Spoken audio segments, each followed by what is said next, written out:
नेपाली सेनाले अछामको नेटाकोट पुगेर सैनिक हुन इच्छुकहरूको नाप तौल लिएको छ। भविष्यमा सेनामा भर्ना हुन चाहने 19 महिला र 17 पुरुषको नाप तौल लिएको हो।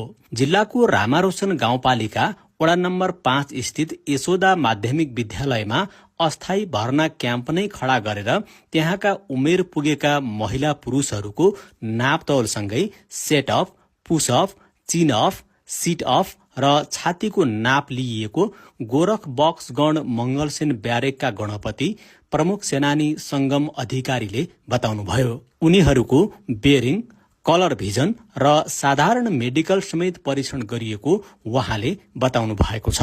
सेनानी अमृत खड्काका अनुसार सहभागीहरूलाई नेपाली सेनामा भर्ना खोलेका बेला अपनाउनु पर्ने सम्पूर्ण प्रक्रिया सहित लोकसेवाले लिने परीक्षा र सामान्य ज्ञान सम्बन्धी जानकारी समेत दिइएको छ।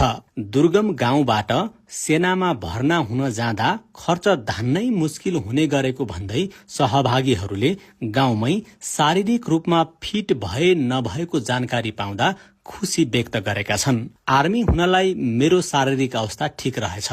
स्थानीय चक्र टमटाले भन्नुभयो, अब म भर्ना खोल्दा ढुक्क भएर आवेदन दिने भए। यो हाम्रो गाउँमा आउँदा हामीलाई धेरै राम्रो लाग्यो, किनभने हामीले यहाँ अगाडि केही अनुभव लिया पनि छौँ। अनि अर्को कुरा यो हाम्रो गाउँमा आउँदाखेरि हामीले धेरै केटाहरूले अनुभव केही बटुल्यो, केही थाहा पायौँ। अनि यस्तो गर्दा यस्तो हुँदो रहेछ भन्ने।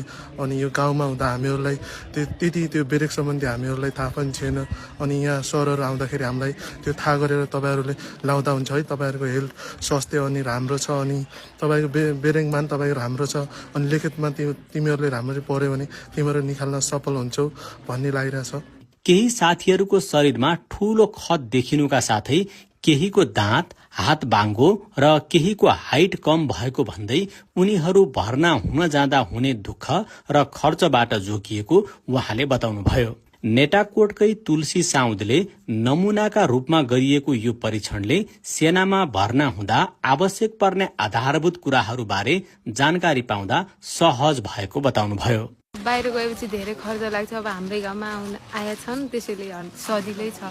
गणपति अधिकारीका अनुसार अछाम जिल्लामा यस प्रकारको भर्ना परीक्षण पहिलो पटक गरिएको हो। यसले भविष्यमा सेना बन्न चाहनेहरूलाई सहज बनाउने भन्दै उहाँले जिल्लाका अन्य ठाउँमा पनि यस्तो नमुना परीक्षण गरिने उल्लेख गर्नुभयो। त्यसका लागि सदरमुकामदेखि टाढा रहेका दुर्गम गाउँ मुख्य प्राथमिकतामा रहने अधिकारीको भनाइ छ। गाउँमै पुगेर सेना भर्ना प्रक्रियाबारे जानकारी